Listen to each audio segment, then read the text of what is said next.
6 février 2026, Paris, capitale de la République française, abrite une cérémonie d'importance majeure dans l'un de ses somptueux palais, celui de Luxembourg.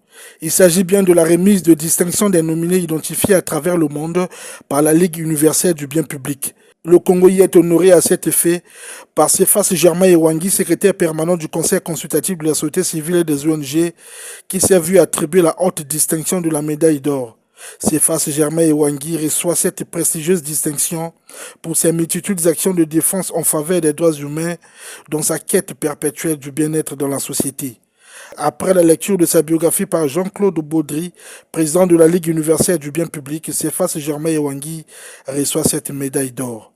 Plusieurs personnalités congolaises ayant assisté à cette cérémonie n'ont pas manqué de congratuler l'heureux récipiendaire. Le cas de Rémi Ballot de Tabaoué, ministre et conseiller à l'ambassade du Congo en France et bien d'autres. C'est un honneur non pas vraiment pour les deux récipiendaires, mais ça honore notre pays. Ça améliore l'image de notre pays, ça se passe ici en France. Nos sentiments sont des sentiments de satisfaction et nous félicitons au nom de M. l'ambassadeur Rodolphe Adada qui n'a pas pu faire le déplacement. Nous félicitons les deux récipiendaires. Sur 54 pays africains, on a eu le Congo qui fait partie, qui a été choisi, les deux cadres congolais ont été choisis pour recevoir ces distinctions.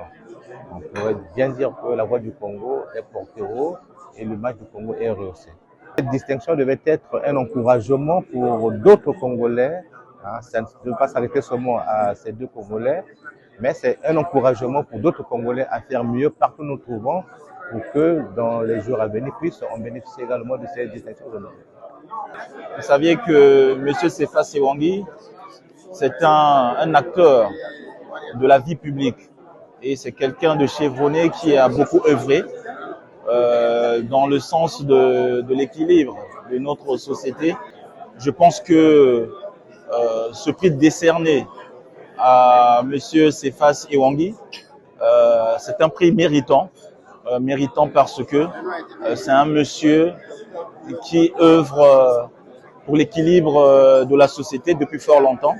Et aujourd'hui, le voilà récompensé. Jean-Claude Baudry, président de la Ligue universelle du bien public, s'est exprimé en ces termes. Nous avons distingué ces deux personnalités exceptionnelles parce qu'elles ont tous les critères, les choix de la Ligue universelle du bien public. Nous souhaitons distinguer, rendre hommage et rendre honneur à des personnalités du monde qui ont des actions humanistes, sociétales, pour le bien de la société et de l'humanité. Et nous sommes certains, nous n'avons aucun doute que ces personnalités congolaises que nous avons distinguées ce soir méritaient largement ces médailles d'or de la Ligue universelle du bien public. On est très heureux qu'elles soient parmi nous, ces personnalités.